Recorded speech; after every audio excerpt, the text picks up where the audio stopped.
It's Friday night, and you know what that means. That means it is time for another exciting episode of The Devil's Due. Thank you for joining us. I am your host, Carl Duty. With me, as always, is a man who is known in Madripoor as the Lethal Dancer, Mr. Drew Celestino. As lethal as I might be, I got nothing on Daniel Bruhl, a.k.a. Baron Zemo.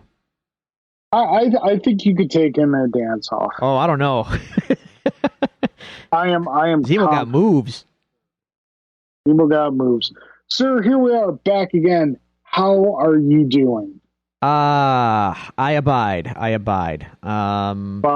That's all one can do, right? Is abide. Are we kicking things off? Let's kick things off, I suppose. Kick it off. There it is. There's the quick go. pop. That's what we got going on. Ithaca Flower Power with pineapple. This is the last can of that 8-pack that I've been nursing for a while. So, I'm pretty much out of beer at this point after this, so I'm going to have to make a run this weekend. I'm also... Ithaca Flower Power with pineapple. Yes, sir. Elaborate. So as I mentioned before, the Ithaca Flower Power is an old staple IPA from. I mean, it's one of the older ones in the lineup of the craft beer world, and it's always been good. They put out an 8-pack recently. I talked about this before with 2 cans of original recipe Flower Power, 2 cans of Flower Power with Galaxy hops, and 2 cans with Mosaic hops. Those were both excellent. And then 2 cans of Flower Power with pineapple, which I'm having right now. Nice. Before you and I jumped on our call together, I just finished a very good cup of coffee of a new bean that I've discovered that I'm very interested to do some more exploring with as far as brewing methods go. Its country of origin is India. Oh. It's the Indian monsooned Malabar. So The reason it's called monsoon is that the harvested seeds are exposed to monsoon rain and winds for 3 or 4 months. And so what this does is it causes the beans to swell and lose acidity. And acidity is kind of what causes that bitterness in coffee.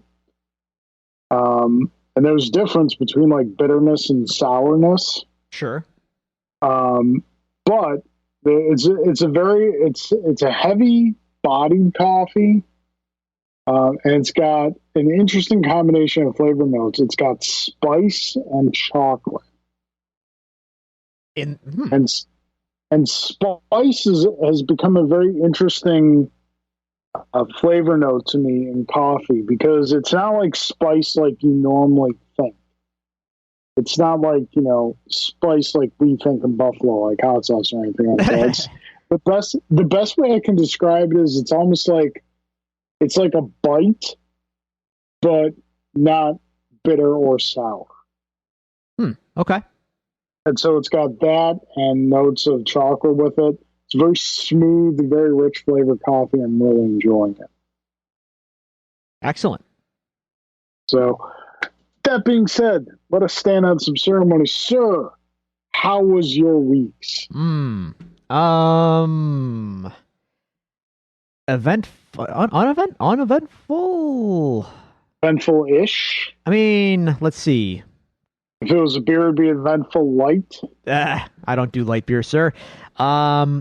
Not bad. I got my first vaccine dosage. Unfortunately, it did not happen on the day that I said it would on our last discussion. For reasons that I elaborated to you that I will not elaborate on here, but I'm not surprised. Right. But in any case, a few days later after I was denied my first jab, they opened it up to everyone 30 and over. So I got an appointment immediately, and I got my first jab 1 week ago today. So, I go back on the 23rd for my second. So that puts me on a trajectory for May the 7th being my, by the calendar, fully vaccinated and immune or what have you. Yes. So I will be a week before. You got the Pfizer? I got the Pfizer. We got that fine German engineering coursing through our veins. They make a fine watch and ideally a fine vaccine. So we'll see. So any side effects or anything? Nah, sore arm the day after. I mean, I felt tired. Like maybe I felt tired that evening, but nah, sore arm the next day, which pretty much alleviated itself by the end of the weekend. So all good. I'm gonna be curious to see how that second one goes because I hear that is the one that will definitely put you down for a little bit. So, hey, it is what it is. Let's get it done, and hopefully, things can start returning to some level of normalcy with more and more people now able to get the vaccine. So, that's all we can do is hope. Anyway, that was probably the most eventful thing that has happened in the last couple of weeks. I have not done much gaming of any kind, really. I've been spending most of my evenings after the dude goes to sleep, pretty much reading. So I knocked out the second book in the Expanse series, that being Caliban's War. That is now done for. And I am now on to the third book, Abaddon's Gate, which I am about 80 or so pages into. So, yeah, moving right along. It's been really interesting now that I'm this far into it to see the differences between the book and the show. And I wouldn't say there's any like major plot or character alterations. But the show actually does some things more interesting than the book in some instances. Like they add little subplots and they add some dramatic tension in parts, and it adds, I don't know, it just adds something to the proceedings. Whereas the book has more narrative detail, I would say, just by nature of being able to read, background information and things like that. But it doesn't necessarily have the big stinger moments in the same quantity, or well, the show definitely has a more, they spiced it up for the show, I would say, but it's not in a way that alters characters or events significantly, but definitely enhances. So it's been pretty interesting, very interesting compare and contrast. Cool. That's really been it for me. As the weather is starting to turn, I'm getting the itch to brew more and more. So that's edging closer. I have a plan. I will execute the plan as soon as the weather commits. Alrighty. How was your weeks? My weeks, as mentioned, not this past Saturday, but Saturday before, I got my first shot of the Pfizer. I did not have the same experience as you, sir. Oh, my side effects hit me like a wrecking ball. Ouch! And I was more or less out of commission till like late Tuesday night. And I got mine on Saturday. That's rough. Yeah, like Saturday was one of the worst headaches I'd ever had. Mm. And then we actually read up and found that yes, you can take some, Advil or something. So that helped. The fatigue, though, oh man, it was like Saturday. I was like, I found a comfy spot on the couch. I'm like, this is where, if a man comes to look for me, he is where he shall find me. Sunday, I made a cup of coffee. Drew, and I'm not talking about like a very elaborate brewing process or anything. I made it with my drip brewer. Single cup of coffee. 5 minutes later, I felt like I did an entire day of yard work. Damn. Yeah, it was crazy. Tuesday night, I kind of started to come out of it. Wednesday, I was, fully back up and running. So in advance of the second shot, I'm taking a couple of days off work afterwards Just in to case. just for some insurance. Hopefully, I've just paid my dues all on the first shot. I'm guessing it's probably because I'm considerably out of shape, but we'll see. My wife, happy to report, got her shot today. She got the old J&J, the Johnson and Johnson, so she was one and done. Very nice. So just got to give that time for that full immunity to kick in. Other than that, the only other thing of note from this past couple of weeks is the Batmobile is finished, and it is quite glorious. I'm looking at it right now as it is in my office, away from small 5-year-old hands. He's asked me numerous times, "Can I play with the Batmobile?" And it's always a sharp, immediate, definitive no. So it is quite the beast. It is roughly, I would say, from bumper to back fin, it's about 2 feet long. Wow. And probably just under a foot wide. That is a massive, massive Batmobile. It is quite glorious. And I very much enjoyed doing it. So yeah, that's pretty much it. That is our weeks, dear listeners. If you would like to reach out to us, tell us about your weeks, ask us any questions, or suggest some topics of discussion for the show, you can do so at the following social media locations. You can follow us on Twitter at Devils Do Pod. You can like our Facebook page at facebook.com/Devils Do Pod. You can email us at thedevilsdopod@gmail.com, or you can find all these resources available to you on our website, thedevilsdopodcast.com. Drew, that being said, with my wife getting her first, and as it turned out, only dose, she didn't know she was getting the Johnson & Johnson until she was there. I didn't put out the bat signal because I didn't know if we would actually be recording tonight. So we don't have any email questions, but I thought, why should the listeners have all the fun? Oh, I'm going to ask Drew some questions. I thought of 3 questions. You know, 2 of which have more like philosophical life thoughts, things, decisions, wants, desires. By Carl. Deep thoughts. Third one probably a little more show oriented. Okay. Are you ready, sir? Sure. Let's do it. Okay. So, first question. You must pick one of these 3 and then explain why it's that one over the other 2. Okay. So, you have a choice. You can either study for 1 year with a master guitarsmith, a guitar builder. Okay. You may study for 1 year under a master guitarsmith.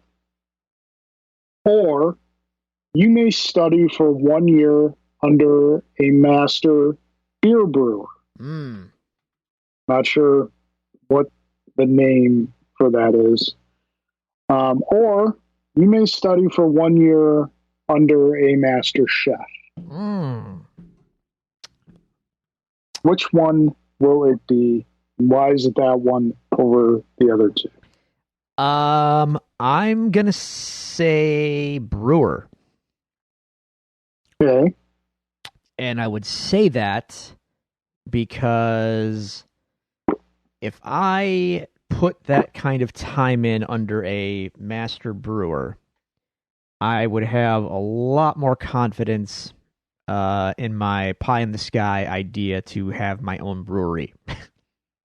In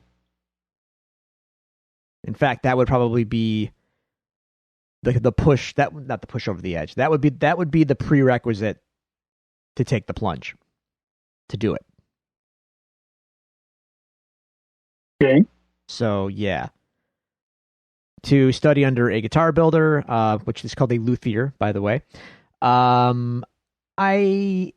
know enough about that field, and I've done a few guitars of my own to know that I know enough to know that I don't want to pursue that anymore. It's very demanding, and that's an instance where I'd rather be playing them than building them. And then as far as being a chef, studying under a chef for a year, that would be great, and rewarding for sure. But it's just not something that I feel I need to do for any higher purpose necessarily right now. Whereas if I studied under a master brewer for a year, I feel like I'd be getting a ton of knowledge that I actively would like to have and put to use for an endeavor that I've been pondering for the better part of probably a decade. So, yeah. All right. Excellent. Cool. All right. Second question. What is something about you that you love that not many people know about? Wait. It could be a specific thing. It can be a practice. It can be just an idea. It could be just something about you that you love that not a lot of people know about. Something I love about myself, or no, just something that you love, not necessarily about yourself. Okay, I was gonna say, because if it's about me, not much. Not much. I don't like much about myself. But something I love that most people don't know about. Interesting. Let's see. That's a does not have to be a material thing. It can be a concept, an idea, and a weather pattern. A weather pattern. Wow, that most people wouldn't know about. Jeez. I'm so vocal about all the things I really love, so it's I don't know if there's anything that's gonna like shock anybody.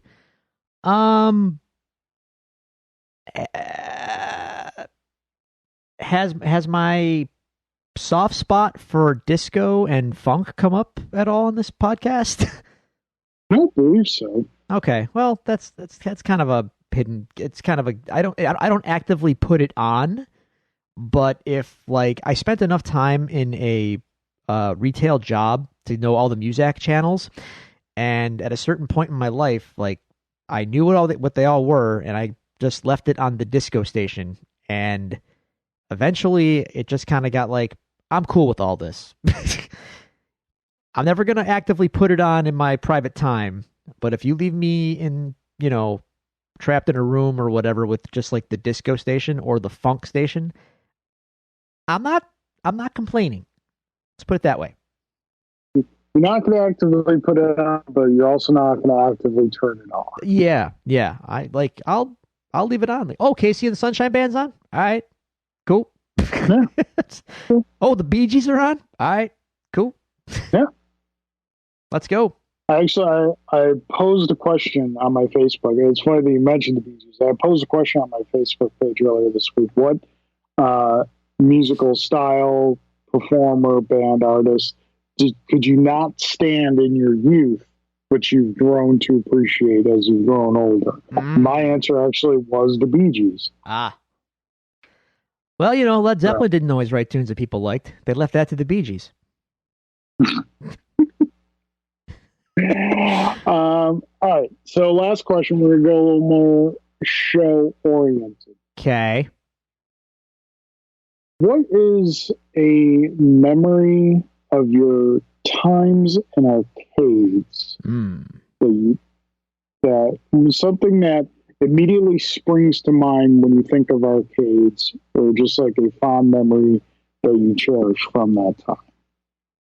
Ooh. Okay. Deep one.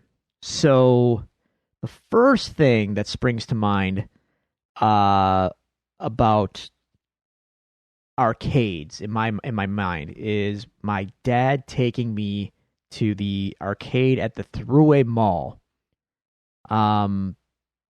which was just across the parking lot from Child World, if you recall. Yep. and just they had the full cockpit version of the Star Wars arcade game. Oh yeah, I remember playing that a lot. I remember the Turtles arcade game being front and center there when it first came out, and it being incredible and blowing everyone's mind because Turtle Mania was the biggest thing in the world at the time. I remember my dad like being, despite like him not liking video games, he was actually like really into Galaga. I don't even know if he remembers that. And I remember like seeing Pit Fighter and thinking, "Oh my god, how did they do these graphics?" Pit Fighter, I loved that game. And like oddly enough, like years later, not that long, but I mean, I don't even know what year Pit Fighter came out, but X amount of years after that, a little game called Mortal Kombat would come out, and I would be like, "Hey, that looks like Pit Fighter." Yep. That's my first memory of like arcade. That was the Thruway Mall arcade. And then we'd go get egg rolls at the Chinese place, like right down the way from the arcade. So that's my first memory of it. And then I guess like if there's a lingering just thing in my brain about it, it's the Mortal Kombat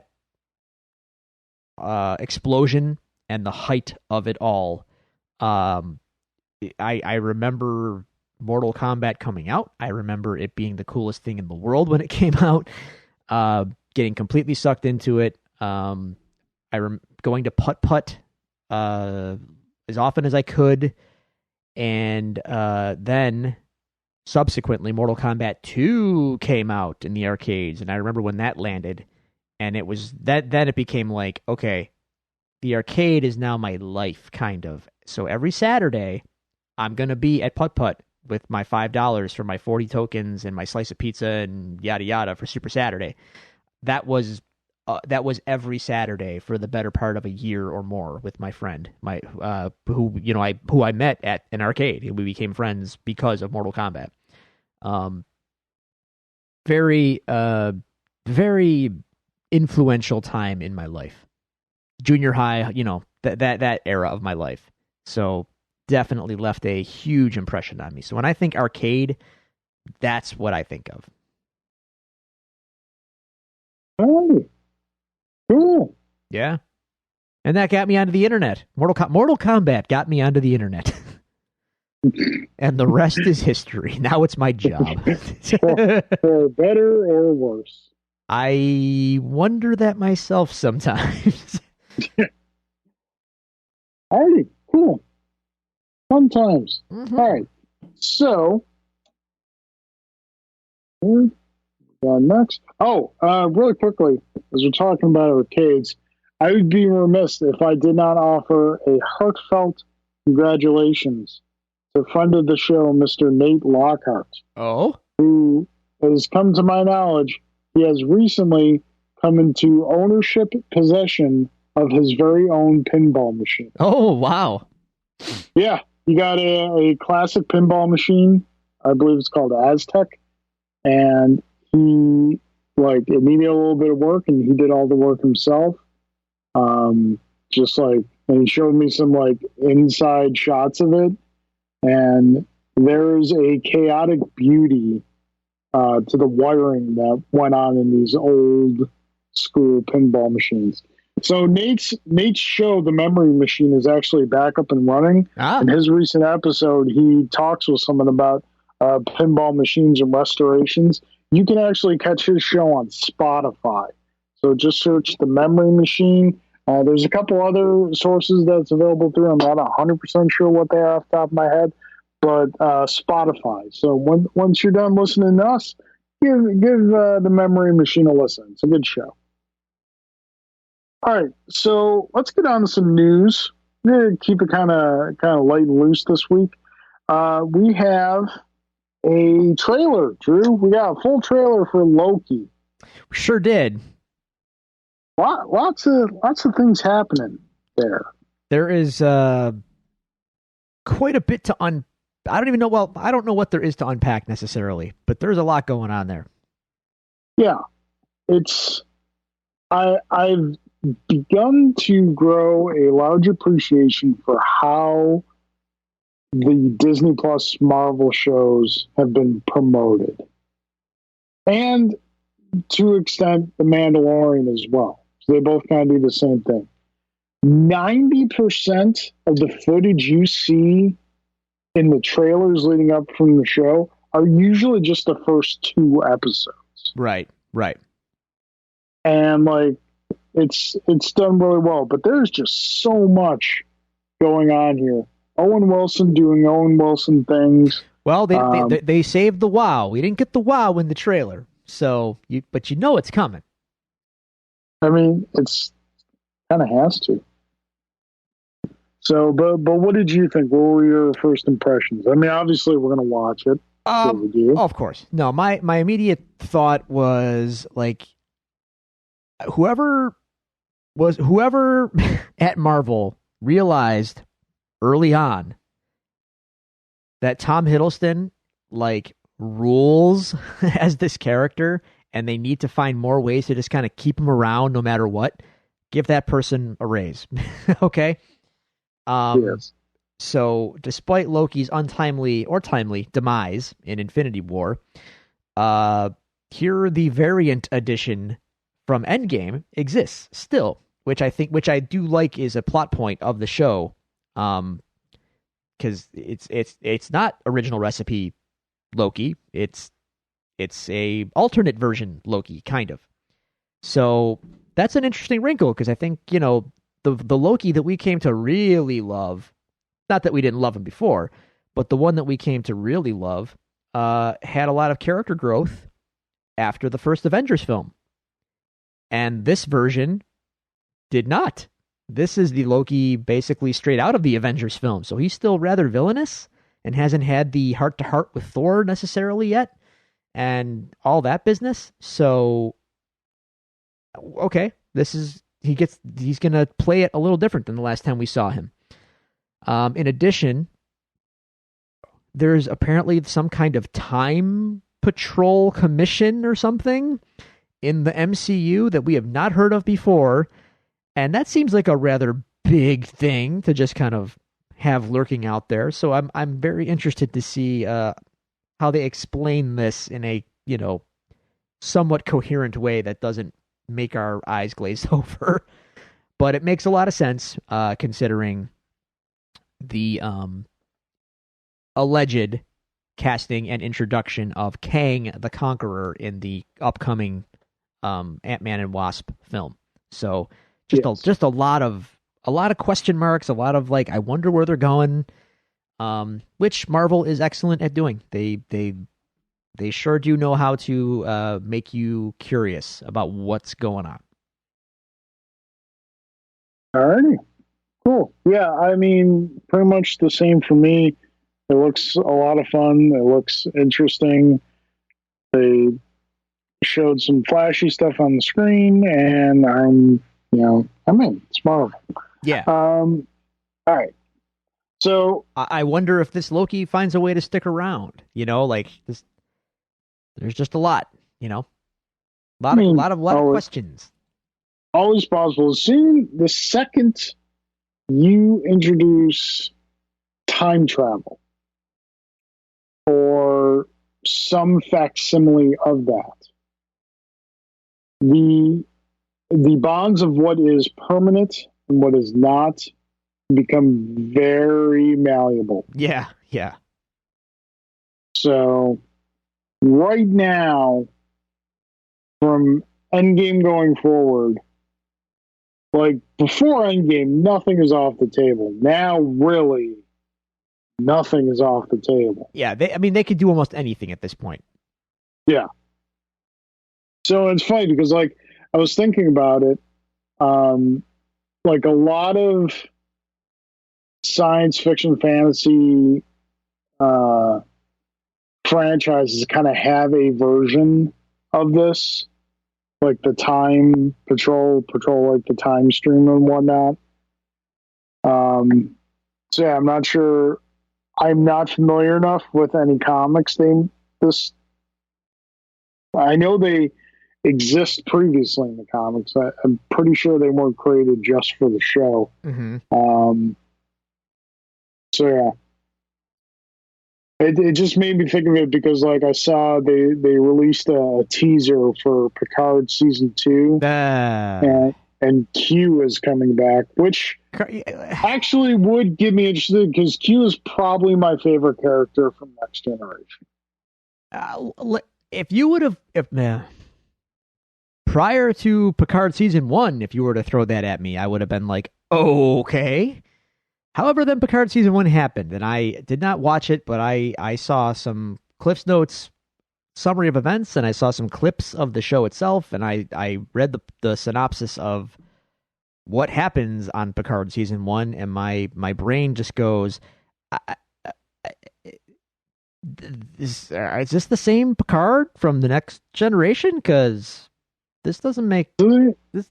I haven't watched it, but doesn't he become like an android at the end of it? Yeah, he does. He does. And a whole lot of other dumb things happen that if you pay attention to Star Trek at all, you'd go like, well, that doesn't make any sense plot-wise. Yeah. But JJ and what's the other guy's name? Kurtzman and these people in charge of Star Trek, I don't think they care about Star Trek. I think they just care about I don't know. They're more interested in trying to make Star Trek, trying to sell people on Star Trek being exciting, than they are actually like trying to make good Star Trek. And I think that's been the case from the beginning with the JJ Trek films. It's always been this kind of like mission to like make Trek appealing to people. Trek is appealing to people already. It might not be as many people that like Star Wars necessarily, right? But they're not the same things. We want different things from these properties. So why do you stop trying to make it into something that it's not? And especially with Picard. Man, with Picard, don't take something that already exists and trying to make it into something that it's not, because then you're just stepping on the legacy at that point. Yeah. I feel like in the past, I mentioned this earlier in a chat we had, I feel like over the past 20 years, Star Trek has had an identity crisis. Oh, yeah, for sure. That it is very much forgotten its roots and is much more like a lot of other sci-fi out there now. And that's like, it's I don't go to Star Trek for flashy spaceship battles and whatnot. I got Star Wars for that. Yeah. I go to Star Trek for like philosophical concepts and ideas, something more akin to what science fiction originally was. You're 1,000% right. I'm kind of hoping that it finds its way sooner rather than later. But I mean, again, that being said, you're bringing Q back. It's got me interested. We'll see what they do with it. Again, on paper, it's like I want to be interested in it, but I just don't have faith in the powers that be to deliver that to me. Yeah. All right. So moving right along. Yeah. We got, it's not really like a trailer, but like an announcement. I don't know how they do with toys and whatnot, what you call it, but preview images have been shown of the toys that are coming out in support of the forthcoming Snake Eyes G.I. Joe origin film. Now, Drew, your history with G.I. Joe films is not great. Well, there is one film that was just a straight DP to your soul. Wow. And then another film that was Dragon Punch, right, Carl? Sure. Yeah. Yeah. That's what I meant. That's right. That's not what I meant. That's not what I meant. The audience knows what I meant. Show, Carl. Jeez. That's why I didn't say it out full. And then the second film was kind of like, all right, this is better than that. Yeah, neither is good, but the second one is actually more enjoyable for a Yeah. litany of reasons. But the second one gets a lot more right than the first one did. Yeah.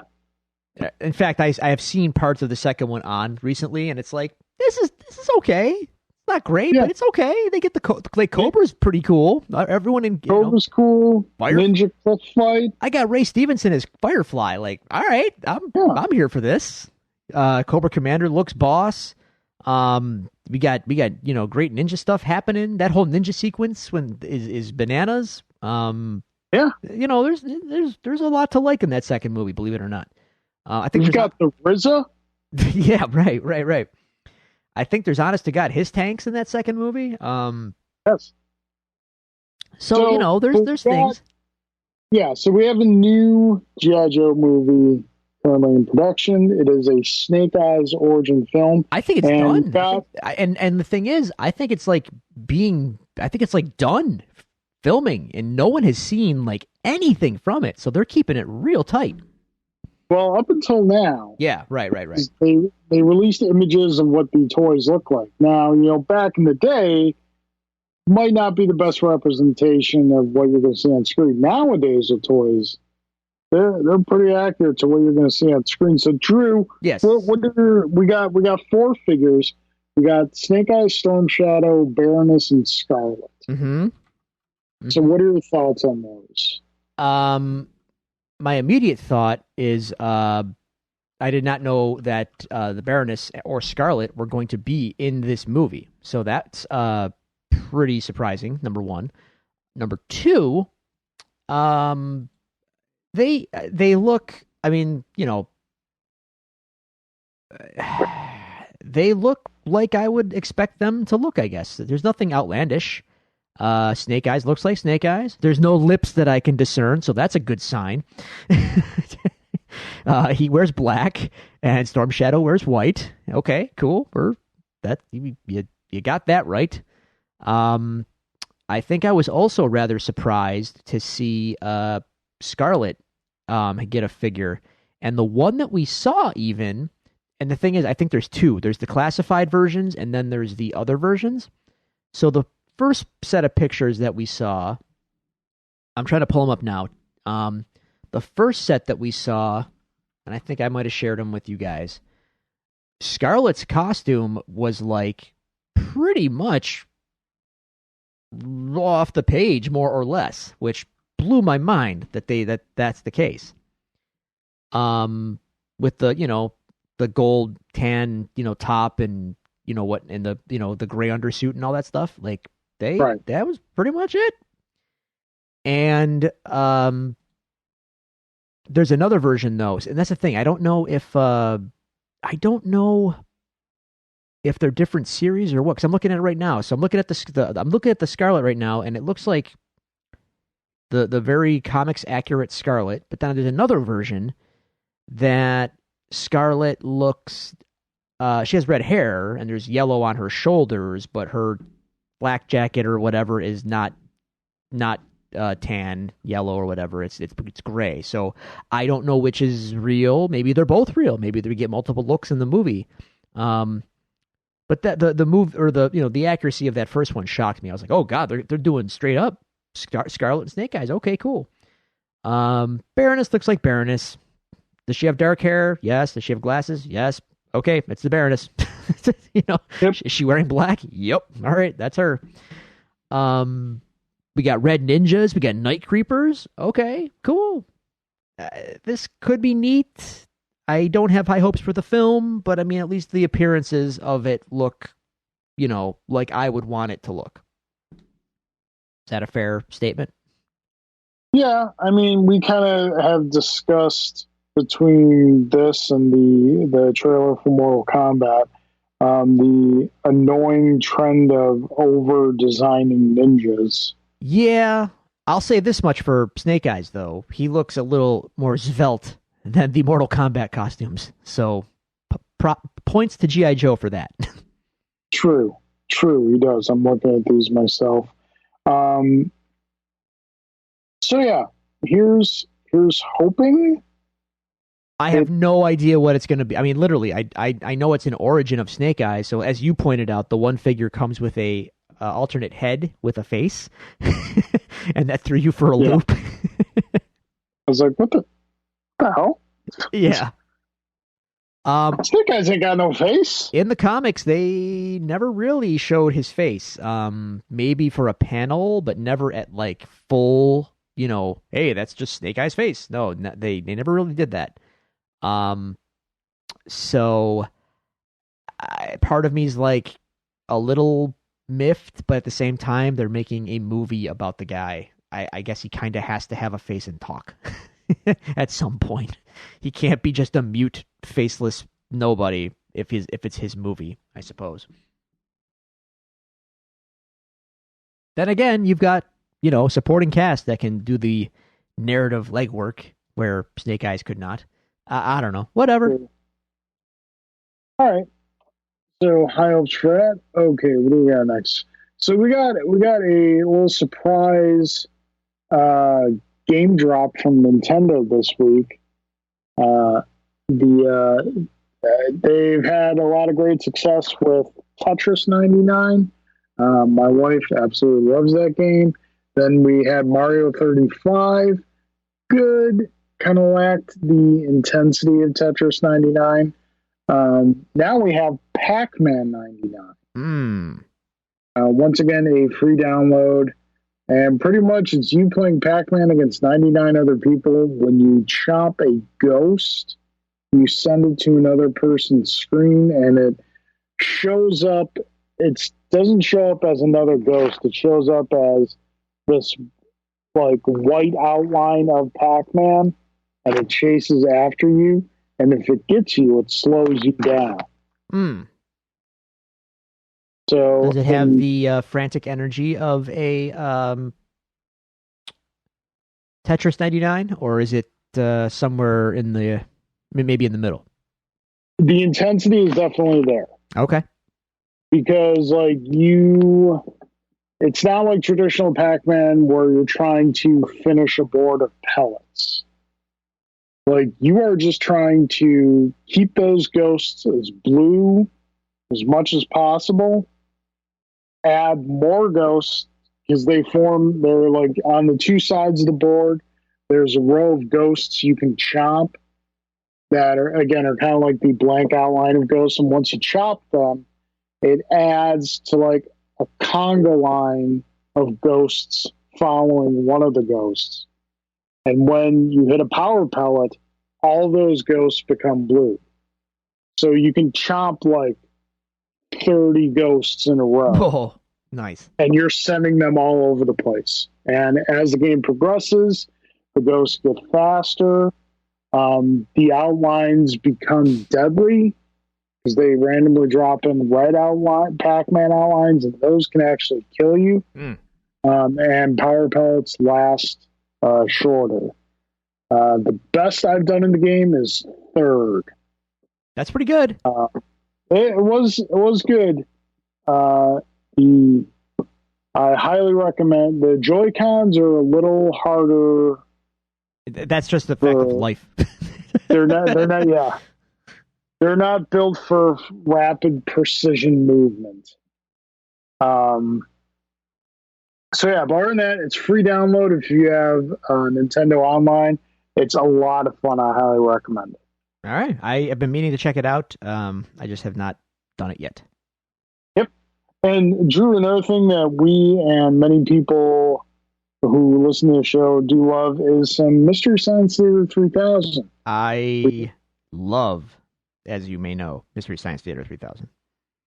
We got it back for a short time on Netflix via Kickstarter campaign. It came back. It stuck around for 2 seasons. Technically 2. I would argue that it's more like 1.5. The second season was like 6 episodes. Yep. So 2-ish seasons, and then Netflix decided to cancel it, as Netflix has want to do. Yep. But it's back in Kickstarter form. It is back yet again. And in true Mystery Science Theater 3000 on Kickstarter fashion, they shattered their goal in the first day this time around. Well, not shattered, but they met their goal in the first day. So this time around, they are not pitching it to a network. This time around, they are looking into or trying to build a sustainable model for themselves with a subscription service, which you can, feel how you want about that. But for fans that want more Mystery Science Theater, the proposal here is, okay, if we get X amount of dollars, we will start a subscription service. And if you back it, obviously you get your subscription, for however many months you back.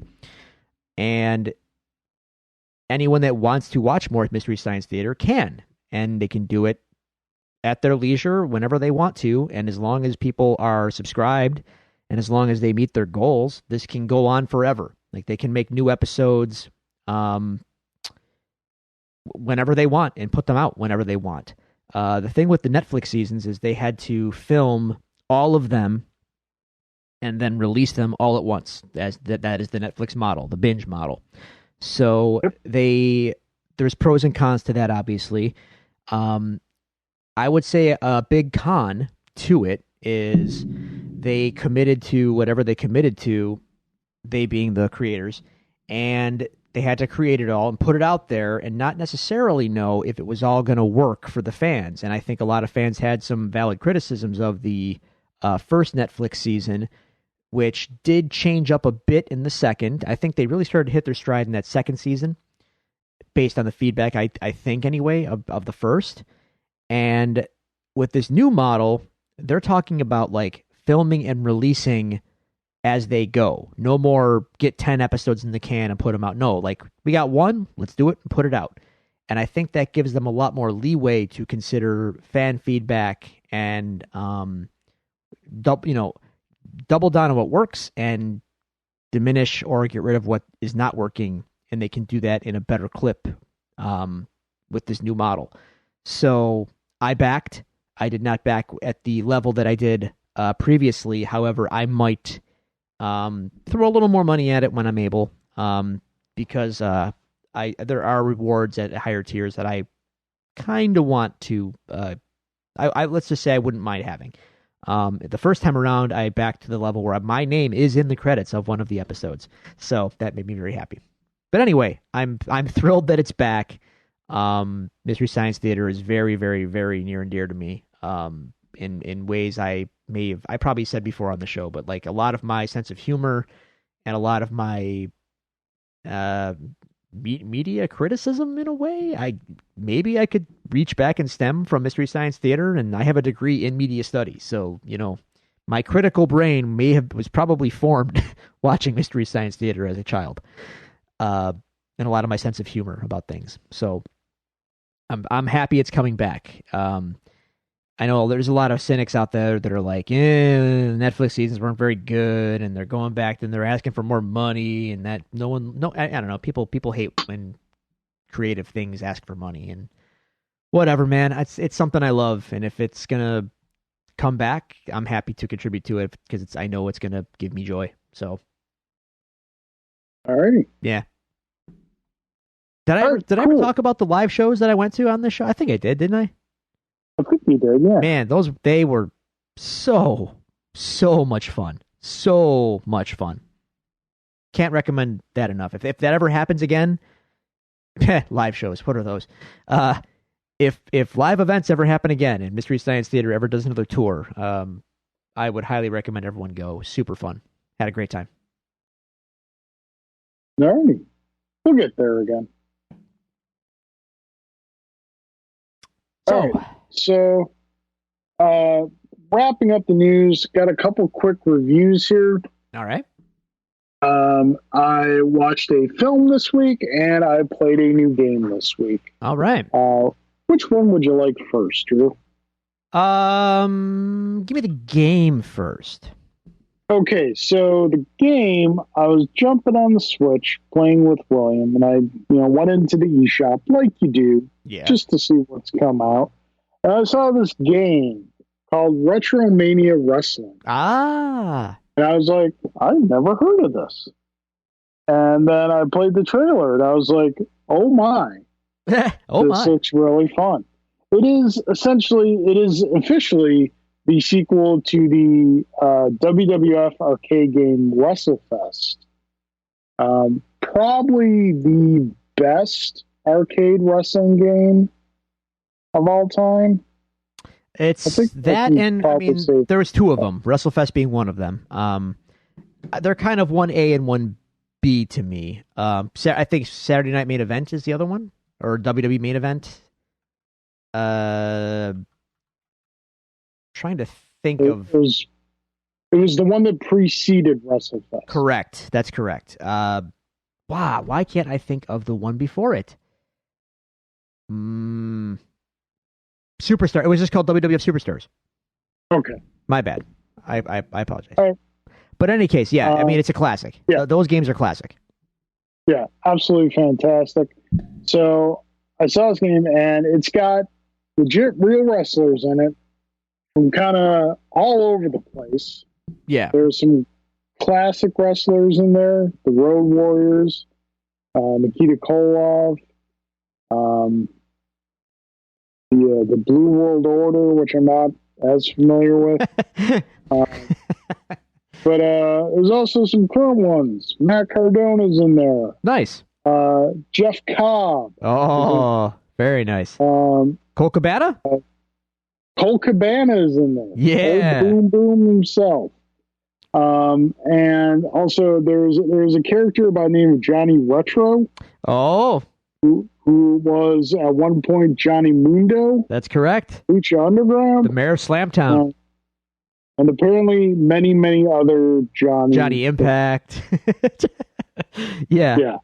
So I got the game, and this game is insanely fun.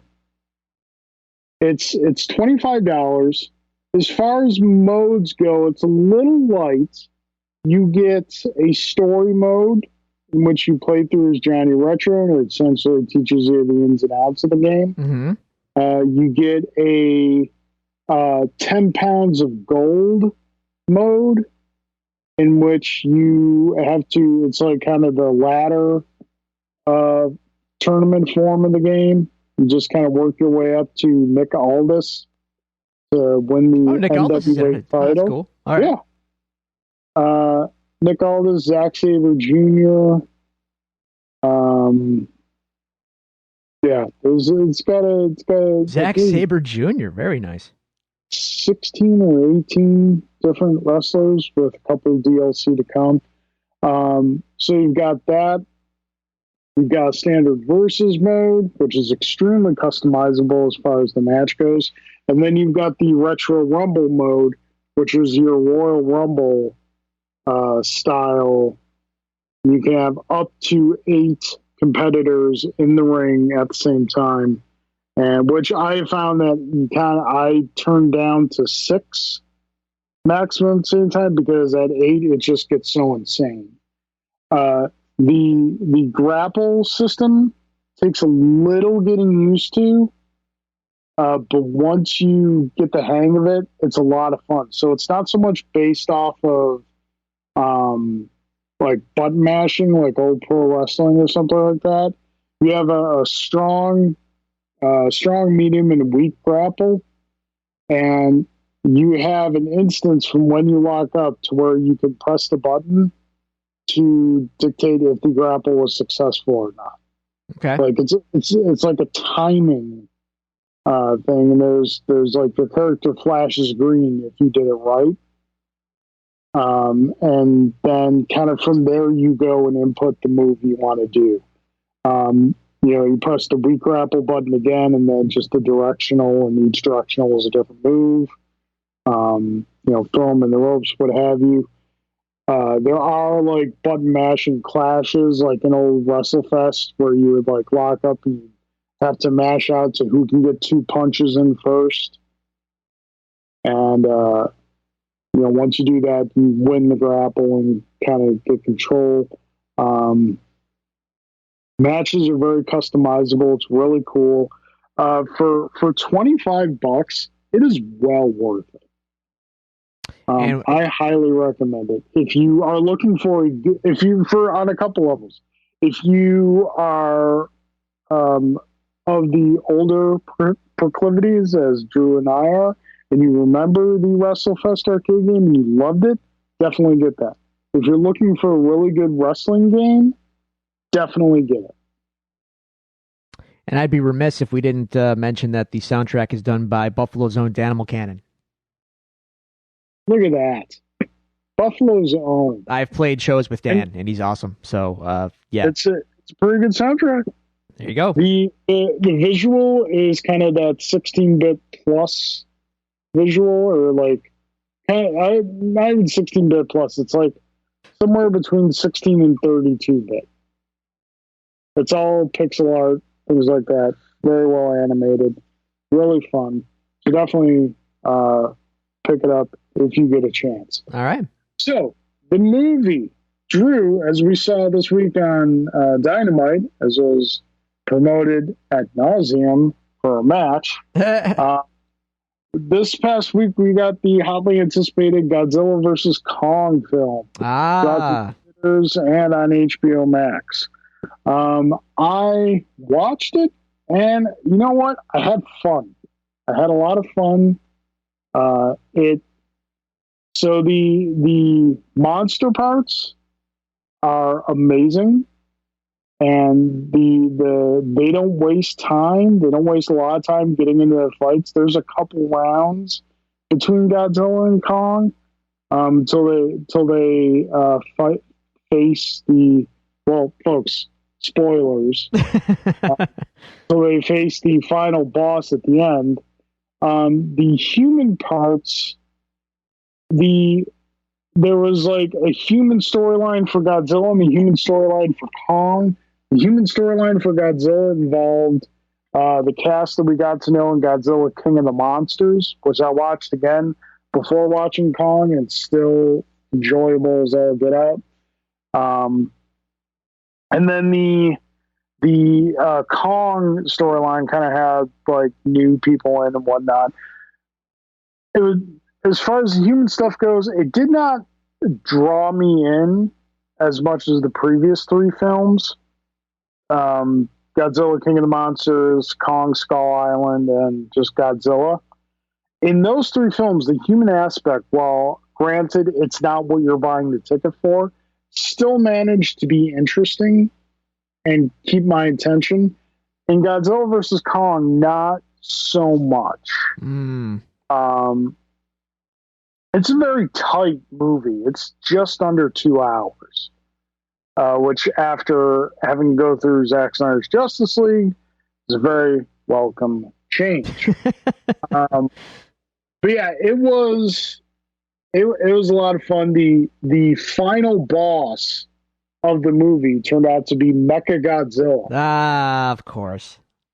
Infused with the brainwaves of King Ghidorah. Oh, okay. Which is explains why Godzilla is trying so hard to like Godzilla's attacking this tech company's locations. No one has any idea why. Well, now we know. It turns out like because they were harvesting the brainwaves of King Ghidorah. Yeah. Build Mechagodzilla. And dude, the Mechagodzilla fight is just awesome. But there is a definitive winner in Godzilla versus Kong. And oh boy, is there a definitive winner, because Drew, yeah, your boy brushed the monkey. Of course he did. He's Godzilla, damn it. Brushed that monkey. I mean, all 3 rounds. I read some things, and I heard that like eventually Kong comes around and like does get some licks in and you know makes it a fight at a certain point, but it was only after Godzilla completely like wrecks him. Yeah, it was like Kong got some shots in. Like, you know how like when you got, I don't want to say Kong was a jobber in the film, but he's the job guy. Oh, he was kind of the Brooklyn Brawler. Oh, I'm not gonna lie. Like he had a moment here and there, and he got like a good shot or two in. But at one point, at the end of the last round, Godzilla's just standing on him and essentially just saying, "We good? You done? I can line up with you, son, all night long." Oh man. And it was just like, hey, look, that's rushed. If you were to ask me, and I've probably been on record saying that's how it would go, man. He's Godzilla. He's the king of the monsters, and they had to size up Kong considerably to even have this fight take place. So it was never in doubt. So if you have the means to see it and you just want some, some fun, it's fun. Okay, all right. Check it out. Did you ever see King of the Monsters? I did not. I meant to, and like that was around, I know. See, the thing is, that was like around the time that like Grant was born, and like at that point, my movie going days were like thrown way out of whack. So I didn't get a chance to see it, and that's just where I've been ever since. Then COVID happened, and what are theaters? So Yeah, I gotcha. It's really enjoyable. And are they going to keep making more of these? Because I know, like, I think so. Okay. Like, neither one of them died. All right. Well, let's keep it going. I hope so. They haven't made a bad one yet. Let's get Gamera involved. Gamera. Which one was Gamera again? He's the turtle. He made an appearance in King of the Monsters. No, get out of here. Yeah, he did. What? No, Did. I'm Googling this right now. Are you serious? Yeah, he did not have a prominent. It was like a cameo at best. Oh, okay. But he was in there. Like, you see him emerging and start to move. Wow. It's definitely not a blink and you miss it moment. Like, he's on screen for a very noticeable bit, but like, yeah, he's in there. What a time to be alive. Indeed. What a time to be alive.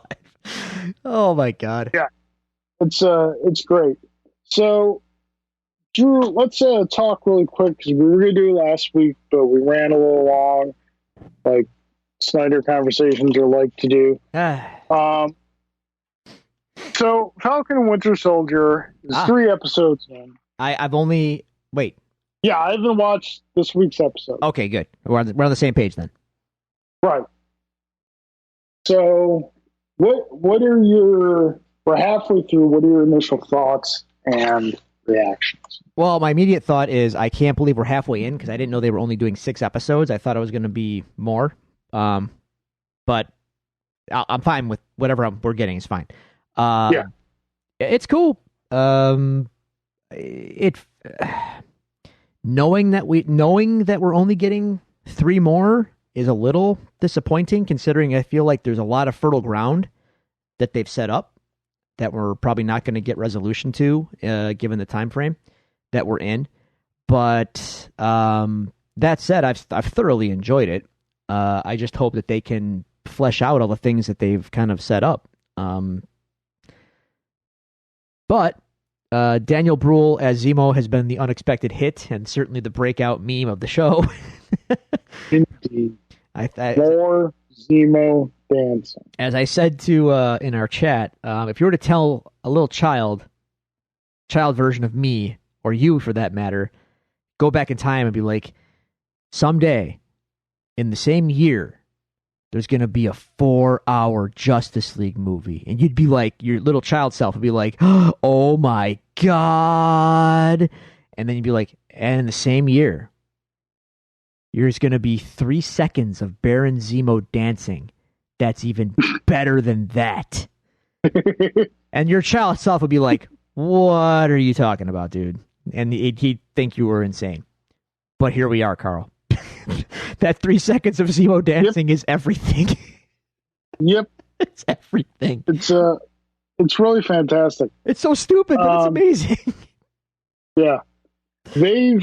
Marvel TV, and this is something that I feel really actually did start with the Netflix shows. they're very good at making a series about something at its core. So, like, I if think you look Marvel in at, general is that's their greatest strength. I don't think any of yeah, these like, I don't think any of these movies take off the way they do if there isn't something. This is what they do better than WBDC stuff. They get the core of these characters, and they. well, the WB, the CW. That's not what I didn't mean CW. That's not what I meant. I meant Warner. Yeah, I meant Warner Brothers. yeah. Apologies.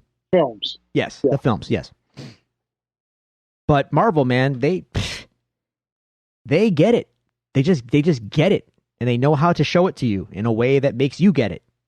And that's why you can have 20 movies or whatever and still going. And that's why you can have a 3-second clip of this guy dancing that makes you go, that makes you squee because you know that guy from the movie he was in, and you know the tone of all this stuff. And you see him do that, and it's like, it's hilarious, but it's also kind of revealing about his character. Like, of course he's a trashy Euro snob, and of course he would dance like that.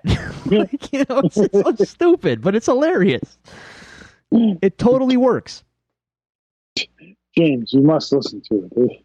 It is perfectly encompasses the African heritage. I mean, he's out of line, but he's right. I just love the look on Sam's face. That was great. That was excellent. He's out of line, but he's right. I mean, I know Zemo was inevitably going to betray them, but for now, well, obviously, he's a revelation for now. Yeah. But, like, kind of going back to what I was saying earlier, like, when you look at the Netflix shows, you know, Daredevil was about dealing with guilt. Mm-hmm. You know, Jessica Jones was about trauma recovery. Luke Cage was a lot about, you know, race and realities of race in America. Iron Fist was, you know, we don't talk about Iron Fist. But, like, you look at WandaVision at its core is about dealing with grief. Yeah. And Falcon and Winter Soldier is so far seems to be, again, dealing with race in a much different way than Luke Cage did. Yeah. Very different. In a very poignant way. Now, granted, it was said on the show numerous times before, there's things, you know, I feel authoritative to speak on. You know, the experience of being black in America is not one of those things. But, like, I've seen a lot of positive reaction for a lot of the issues they're tackling, especially with, you know, Isaiah Bradley showing up. Yeah. Just like the emotional gut punch for those who kind of know who he is. And even if you paid attention to that scene and you read between the lines of what he was saying, there was a Black Captain America, and they didn't tell you about it for reasons, and they took his blood without his consent. And if you look into the history of that with African Americans, that's pretty dark too, and very insidious. There is real world examples of that, and it's not. Yeah, the show is going places that it's not pulling punches, and I think that's awesome. And like you, I'm not qualified to speak on, you know, all of this stuff with any sort of authority. However, to me, just as a viewer and knowing what I know, it feels very in the spirit of things, and it feels very authentic, and it hasn't it hasn't pulled its punches. Yeah. I was very excited to see them go to Madripoor. Me too. And at the same time, I was just like, oh, God, the mutant talk is going to start again. Well, I feared that, but has it? Here and there. I think after WandaVision, I think people might have calmed down with all that. I really hope so. Folks, listen, we're going to get to mutants. Don't worry. We'll get there. They'll find a way. But yeah, so... Wolverine's going to show up again, kids. Don't worry. You'll get your snicky. Yeah. There's too much money. There's too much money on the table not to do the snicky. Right. So yeah, halfway through, very good, very enjoyable. 3 more to go. We'll do a full recap after the next 3. So moving on to the main course of the night. Not sure how long we'll spend on this. We'll kind of see where the conversation goes. On last week's episode, I can't remember exactly what we were discussing. We kind of veered into the idea of, it was a combination of what do we want from comics, what do we expect from comics, and why do comics exist in 2021? In 2021, yeah. And should they still? So I think we both kind of wanted to revisit that discussion. And we're going to do so this week. So, Drew, let me start us off by simply asking, in 2021, and not approaching it cynically, just like really looking at it, why do comics exist? Well, I can't just tackle that up front.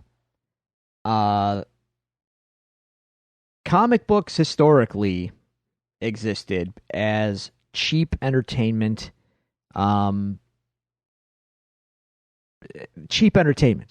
They were cheaply produced. They were printed on low-grade paper.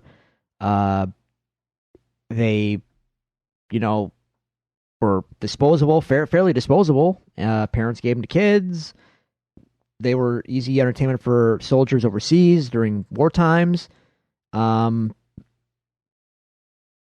They grew beyond that, but they were still considered relatively cheap entertainment that could do a lot of visual things that were unable to be done necessarily in, like film per se at the time, right? So it had a niche to fill, basically. You could get as fantastical as you want in a comic book because you can just draw it and there it is, right? Your imagination fills in the blanks. Hollywood couldn't necessarily do the same thing convincingly, So that's kind of why comic books became a thing and remained a thing going forward. But, ever since the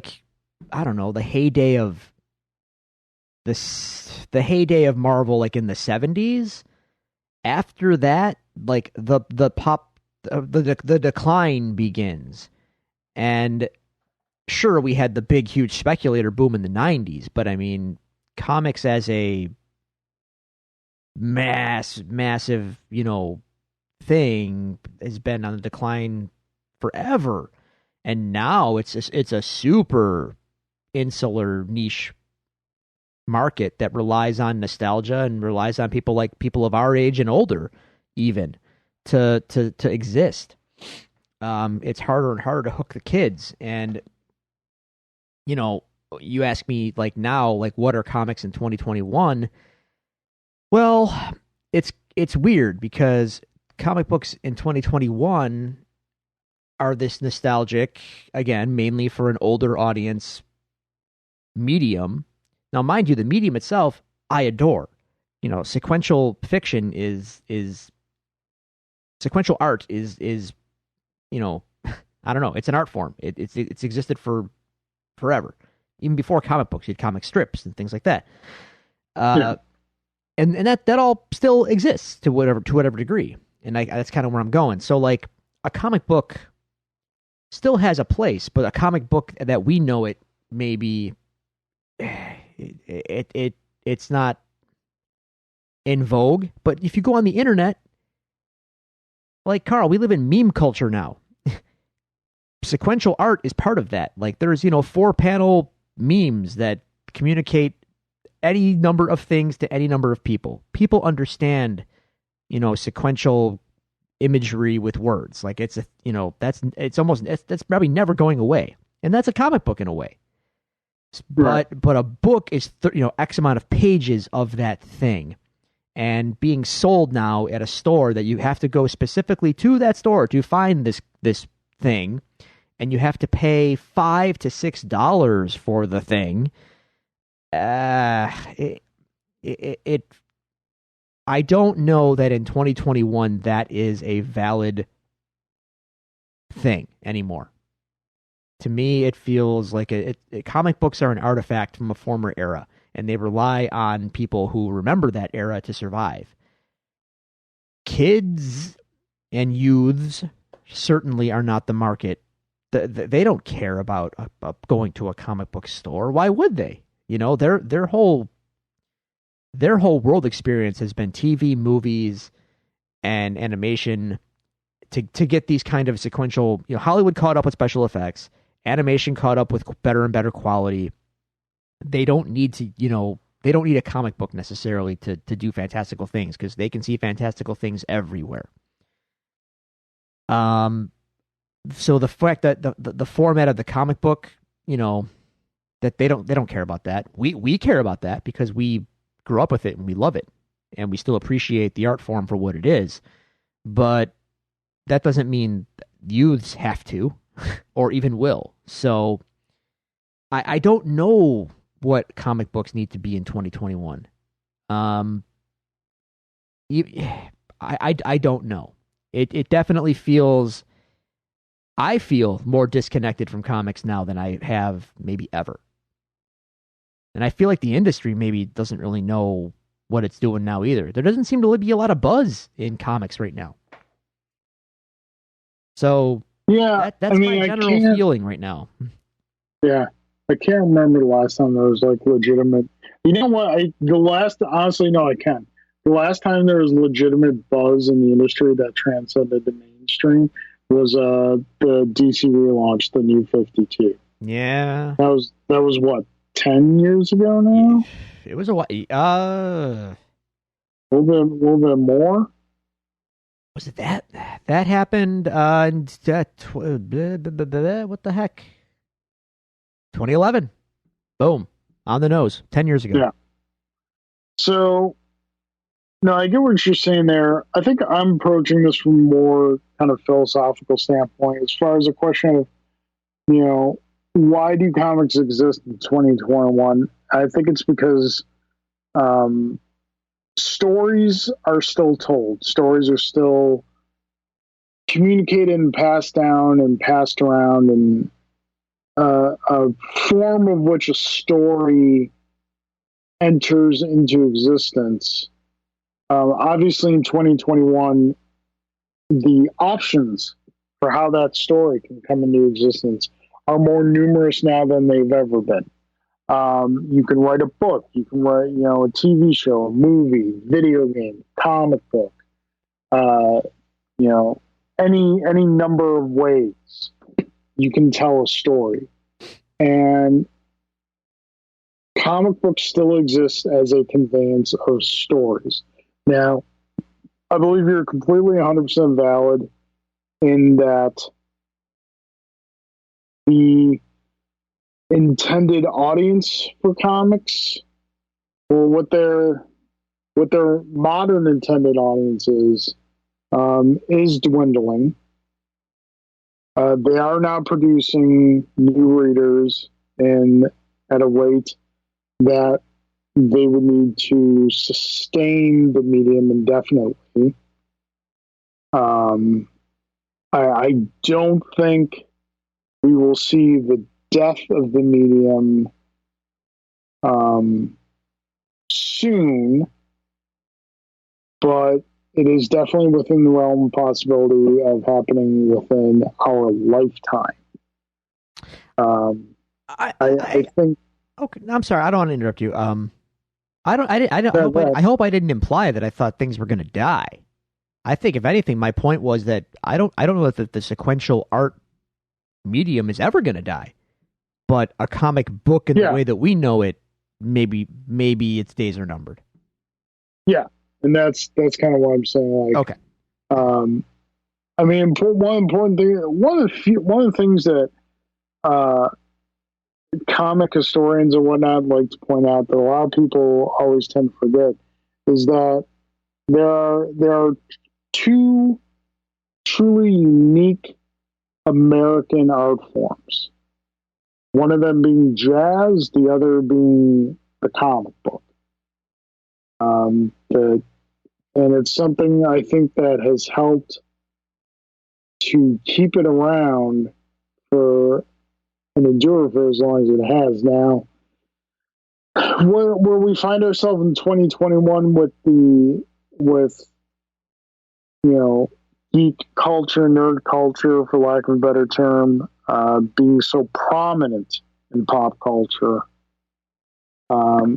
which one would think should lead to an infusion of new readers, and to a point it has. There have been more new readers coming to books from 2008 going forward, but again, not in a frequency that is really giving a boom to the industry. So yeah, I think, why do they exist? Because we still tell stories, and we tell stories in any way we can. And everybody, like, certain artists are more talented in telling stories in this medium than they are in other mediums. So it's the medium that they choose either out of necessity or out of passion. So I guess to kind of move on, is the question is, what do we want out of, I don't know if you want to say comic books as a whole or just like a comic book? Overall, I want, well, for one thing, a price drop would be nice. Comics are getting way too expensive. And I say that as from someone who buys them, but also just thinking about the future of the thing. Like, you got to find a better way. You got to find a better price point to get people. I don't know. You can't be charging what you're charging. For at least for weeklies. Trade paperback prices are probably what they need to be. Which fine, whatever. In fact, that's probably the future of the industry. Is probably going to be a trade paperback only. Like a quarterly. Yeah, and it makes sense in any number of ways. But I don't want to get too deep down that well necessarily. But I mean, and so let's just say if that did happen, comic books are still alive. They just come out a little later than they used to, and they're a little bigger. Whatever, fine. Yeah. But I want cheaper prices, and I want more. I wish the bigger publishers, Marvel, DC, would see. I'm going to say this, but at the same time, I know that it's going to. I'm going to say it, and at the same time, I don't know if I believe it, but I'm going to say it anyway. I wish they'd take some more chances. And I say that, but then if they do that and I don't like it, I can hear people be like, "Well, you told them to take chances, and now you're saying you don't like it." And that's the trick. Marvel's last really fertile creative period for me was like, God, the early 2000s. Yeah, the early 2000s. Yeah. Marvel Knights, Grant Morrison joining up on New X-Men, Bendis on the whole. Well, Marvel Knights, Kevin Smith, obviously Daredevil, but then when Bendis took it over and all that time period, there was just a lot happening at Marvel at that time. DC, I don't necessarily know. Maybe you might know a better time frame where they were really on fire creatively. New 52 wasn't it. Let me just be clear. Like, that might have been a big event, but I don't know that it ultimately did very well by its properties. Well, Batman was cool, but Batman was good. We got Court of the Owls. Yeah, but yeah, Grant Morrison on Action Comics. That was great. There was a number of titles that were very critically acclaimed. I remember Aquaman being one of them. Like, I enjoyed Animal Man and Swamp Thing as well. I enjoyed those two very much. Yeah. So as far as a quality of writing, I think the writers were allowed to kind of stretch their legs a little bit and try some new stuff. But editorial kind of slapped them all, though. Yeah, later on down the road. Right. Like, kind of post, like, the first year of New 52, things kind of started to revert back to status quo. I want more. I selfishly, and this could be nostalgia talking, and that's where I have to be careful, because I want the feeling of those early 2000s Marvel back. That's what I want. It just felt really wild. And in that, spinning out of that, I say that though, and it's not like the Cap stuff going on at the time was very good, or even Thor. I think Thor was like iced for a while. So some stuff was riding high and creatively on fire. Some stuff was kind of languishing and not very good. But in the wake of that period, we got, a lot of great stuff. The Captain America series by Ed Brubaker came, kind of in the second wave of that run, that early 2000s. That the early 2000s kicked off, and then the Brubaker stuff came later. There just doesn't seem to be that same fire of excitement that time period had for me. Now, again, I'm older. My perception of excitement is much different now. My time is different now. So, it's hard for me to really say. But right. There just needs to be something that gets people talking. And right now, I don't know what that thing is. And I find myself my weekly polls are dwindling, and I'm just not that excited by a lot of who's the new hot writer in comics that I should care about. I don't know. I know some names. I see Donny Cates' name come up a lot, or Donny Cates, whatever his name is. But I don't know. What are they doing that I should really be excited about? The last thing I was really amped up about that really gave me this is what comics are and can always be was Saga, and that's on hiatus for who knows how long. Yeah. I mean, I think you mentioned a lot of what you're looking for, like creativity and that fire. Obviously, you don't have to look very far for that in Image Comics. No, but there's you also have to kind of with Image, it's not as everything quotes safe, because you don't know what you're getting into when you pick up an issue. I was just going to say the hard part there is I don't know where to start. Right. There's always new stuff starting, which is good. And it's, a lot of it's probably going to be really good because, as I've said before, Image Comics is currently what Marvel was in the late 60s, early 70s. They're fearless and they're creative. And they're probably getting, writers' best work, large part, in part because writers own what they produce. Yeah.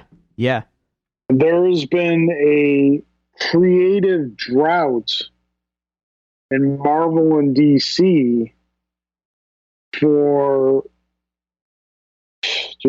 probably since the collector's bubble burst in the 90s, because at least back then they were still trying new characters. They're still trying new things. I think this year Darkhawk and Sleepwalker turned 30 years old. Oh God! Thanks, Carl. Yeah. Just throw dirt on me. Yeah, put me in a hole and throw dirt on me, Carl. Hey, I'm older than you. I know. Yeah. There's a hole for you too. Back in the day where when Marvel launched a new character in a new book, you could be guaranteed that Spider-Man was guest starring in that first issue. But Image allows creators to own what they create. Marvel does that. Marvel and DC both do not pay creators. They either do not pay them fair deals for a new creation or simply just do not allow them to create something new. Because, like, when's the last time you had a legit new creation that honestly took off and, like, remained? I think we talked about this fairly recently. Like, it's either Harley Quinn or Deadpool. Yeah. And those were back in the 90s. Yeah. Oh, don't worry, Carl. We're gonna get a Spider-Gwen movie at some point. Stop it. So that what you're looking for is out there. You have to look a little harder to find it. You have to dig a little deeper. But I think an important thing is that being who we are, being how we've grown up with comics, we kind of selfishly want that for DC and Marvel because we love those characters so much. We want to buy the books in anticipation of what's going to be in them for the quality of the writing, not just for a love of the characters. And unfortunately, right now, nostalgia is such a safe commodity that's where Marvel and DC tend to lean. It's and you can see, I mean, it's nostalgia, but it's also just it's the market of things now. We've talked about this before in general. Like, established brands are what people want. People are wary of new things. And I really wish there was a way around that. I really wish people would be more receptive to stuff, but this is the time. This is just where we are. People want the warm blanket of things they know. Yep, and I get that. I get it. I get it. I totally understand. And we just made that point with Image Comics. Like, I don't know where to start, therefore I'm less likely to start. Whereas with if there's a huge creative boon in Marvel or DC, I'm more likely to be into it because it's something I know being subverted in a way, that's fun. And I have grounding there. Whereas with something I don't know, it's unfamiliar, so whatever. But here I am, Carl, saying these things, and like, look what happened to me recently. Like, I rolled the dice on this Expanse thing, and now I'm all in. Yeah. Like, here I am. And granted, I was late to the party, so I'm as guilty as anyone. I didn't jump on early on. I didn't jump on, until 5 seasons of this show existed already, But I jumped on, and I'm glad I did. So, yeah, we could all be a little more open-minded, I guess. No, I definitely agree. One thing that I've done recently that bore some fruit was you guys may remember we had Amy and Jay Brent on the show some episodes ago from Pulp 716. And that's where I get my books. And every once in a while, I'll walk into the shop. I'll get my books. I'll browse around a bit. I'll simply go to Amy. I'll be like, Amy, give me something new. Give me a recommendation. I'll give it a shot for at least one issue. And what she gave me? She gave me Crossover.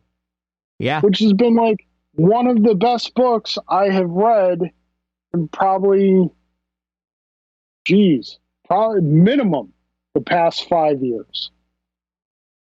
It's right up there with Saga. So yeah, ask, if you go to a local comic shop, say, hey, give me a recommendation. And just don't really question it. Don't look at it and say, I'm not sure about this writer or whatnot. They give you a recommendation. It's a single comic. Just throw it in your bag. You never know what you might come across. So yeah, I think this has been a good discussion.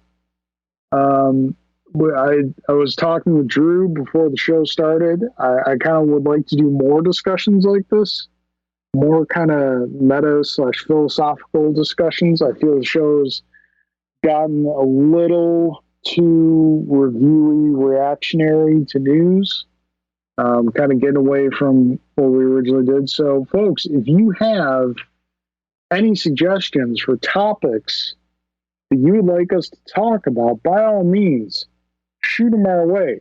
You might be asking yourself, Carl, how do I shoot them your way?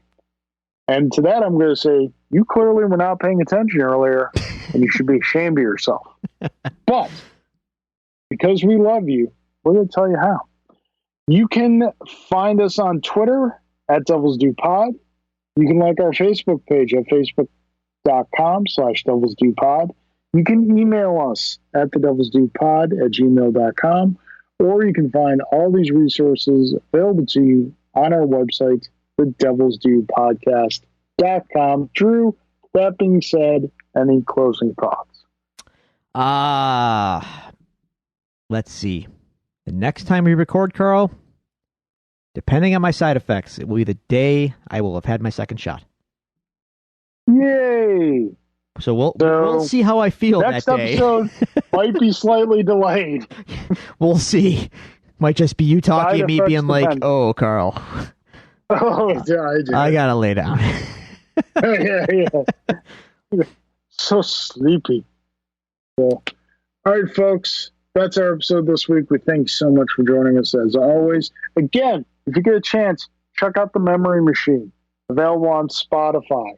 Nate Lockhart does a great show talking about pinball machines this week in depth. He's got an expert on the show. Her name escapes me, but they go in depth on the history of pinball machines, maintenance and upkeep of pinball machines, something I never thought of.